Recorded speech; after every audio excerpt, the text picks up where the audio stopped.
Hi YouTube, it's Kathy, and this is my weekly entertainment wrap-up for September 3rd through 9th. This week I read 3 books, I watched 2 shows, I watched 1 movie, I listened to 1 podcast, and I listened to 1 book. First this week we finished The Ocean at the End of the Lane by Neil Gaiman. We've made it kind of a tradition at my local book club to do Gaiman every year as an anniversary marker because the first book we read was Neverwhere back in 2015. The protagonist in this book is unnamed, and it starts with him in his middle age as he's leaving a funeral. He goes for a drive to clear his head and winds up in his childhood neighborhood in rural England. And then we flash back from there to his first experiences with death and memories that are largely forgotten, not due to lack of intrigue, but due to how his memory has been stitched up. I enjoyed reading this short novel and consumed some of it by flashlight as my roommate slept, which seemed to amuse a few people on Twitter, Gaiman included. The supernatural aspects were creepy, and who doesn't love a spooky story? The second book I read this week was The Beginning of the World in the Middle of the Night by Jen Campbell. This book will be released in November, but I received a beautiful proof copy because I follow Jen's YouTube channel, linked down below, and I've already pre-ordered my copy for when the book is released. This is a short story collection that has twists of fairy tales, which if you've seen any of Jen's videos should not surprise you at all because she is a fairy tale enthusiast. She's also a poet, which enriches her lyrical writing style with vivid imagery. Something I adore about this book is the style of each piece varies and aspects of the author's life are put into some of the stories. There's representation through protagonists who happen to be LGBT or have a disfiguration. I was so pleased to dive into these stories early, and even more pleased that I enjoyed them because me and short story collections don't always get on. Given the thoughtful pieces Jen posts online, however, I assumed correctly that I would get on with her fictitious worlds. Lastly, this week I read Radio Silence by Alice Oseman. I put up a poll on Twitter to ask what I should read next, and Twitter did not disappoint me with this one. I love it so much and cackled to myself when the podcast that Frances, the protagonist, loves so much reminded me of Night Vale, which I love wholeheartedly, and then Night Vale was mentioned as another podcast in the book. Turns out that Oseman is also a fan, and that kind of started the book idea. Anyway, I loved Frances. Like, you know how people get fictional crushes? I get fictional fan crushes, aka squishes, and she is my latest squish. She's smart and driven, which I admire, but she hides all of her most interesting qualities away from her school friends. She makes fan art for the things she loves and enjoys nerding out over the things that she's passionate about, but only in private, until she meets someone who can relate.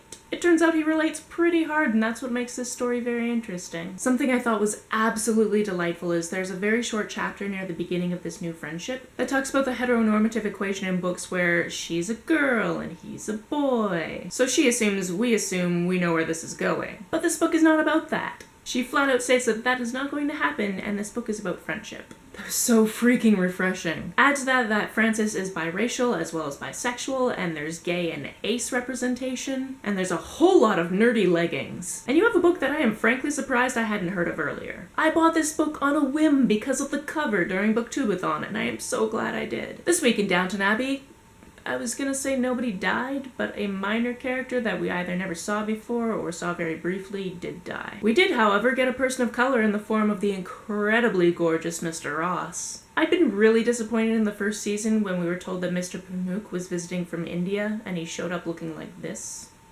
I know this is the English countryside in the 1920s, but it's not as though people of color didn't live in England at the time. This week I also watched Orphan Black, seasons 1 and 2. This has been on my to-watch list for years, but I finally had a friend insist I borrow the episodes. And wow, holy crap, the lead actress is astonishing. In case you haven't seen the show, I don't want to give too much away, but I will give you the contents of the first scene. We open on a young, leather jacket-clad woman making a phone call on a train platform and arguing with someone on the other end of the line. As that conversation turns sour, she notices a woman in a business suit on the other end of the platform is crying. After her call, she goes to see if she can help the woman, who turns around to reveal that she looks exactly like the woman in the leather jacket before jumping in front of a train. If that doesn't hook you in, I didn't set the scene well enough, and I'm sorry. It's hard to get into explaining the characters I really love because of the complexity of the plot, but needless to say, the cast is outstanding and the character design is tremendous. I truly enjoy the way details of characters are written. For example, we come to realize that one of the best characters, Felix, is a sex worker, but there's no shame thrown his way for it. That's what he does, and he enjoys it. I'm currently waiting for the season 3 discs from my library. This week I made my 4-year-old self very happy by watching the remake of my favorite childhood movie, It. I love that it's 27 years since the first film came out, which plays into the books and movies and is hilarious. The friend I watched this with spent most of the time looking at the wall or full body flailing at the jump scares. The theater we were in had reclining seats, so seeing his legs flail up every so often was a delight for me. I imagine he had nightmares that evening, if he even dared to go to sleep.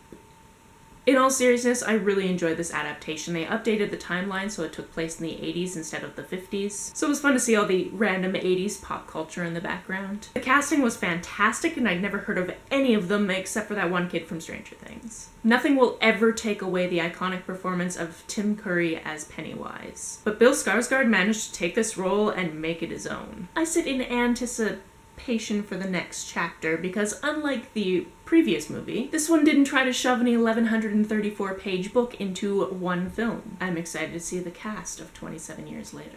This week I also listened to Welcome to Night Vale because I'm very far behind. I like to store up episodes so I can listen to more than one of them at a time, and this time around I listened to a couple of episodes, an excerpt from the upcoming novel that comes out next month, and a bonus bit that happened during a previous tour. This week I listened to Sleeping Giants by Sylvain Nouvel, a sci-fi writer from Quebec. I found this book in a video, which I will try to link below, of recommendation of books that are better as audiobooks. This book is written in a series of recorded interviews, and each character has a different voice actor, which makes it very entertaining to listen to. Although I could see myself reading this book, having each block of text performed is a delightful experience. This book concerns a young scientist who has found one piece to a very big puzzle, and the secretive scramble to put it together to see what they can make it do. If you like sci-fi or secret military operations or love triangles, there's something in here for you. I'm itching to get into the next book, and then I know I'm going to be crushed by the weight of waiting for the third book to be published. But I'll have to live for it. I've been waiting for the third Illuminae's File book to come out, and I haven't cracked under the weight of waiting, so I'll live. That's it for this week. If you've read, watched, or listened to any of these, let me know about it down in the comments below. On the way down in the comments, if you hit that subscribe button, that would be very nice of you. You can like and share this as you see fit, and I will see you next week.